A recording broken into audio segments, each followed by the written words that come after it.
యేసయ్య యుద్ధం చేయటం చూస్తారా? ఎంతమందికి ఉంది కోరిక? దెబ్బలు తింటమే కానీ దెబ్బలు కొట్టడం తెలియదు కదా యేసయ్యకి అనుకుంటున్నారు కదూ.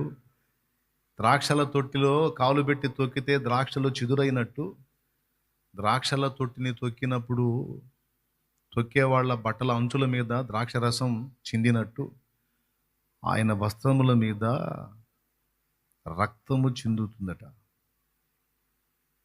యేసయ్య దగ్గర గొర్రె పిల్ల లాంటి శాంతమే కాదు, యూదా గోత్రపు సింహం అంత రౌద్రం కూడా ఉంది.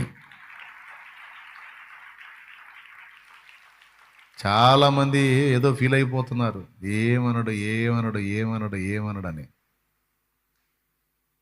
అసలు స్టార్టింగ్లో ఆయన పవర్ఫుల్లే, ఎండింగ్లో కూడా పవర్ఫుల్లే.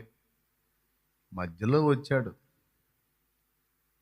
సాత్వికుడు, గొర్రెపిల్ల వంటి వాడు, నోరైనా తెరవని దీనుడు. కానీ అంతకుముందు యెహోవా దూత వరదూసిన ఖడ్గం చేత పట్టుకుని ముందు కురికేది ఆయనే, భక్తులందరికీ ప్రత్యక్షమైంది ఆయనే.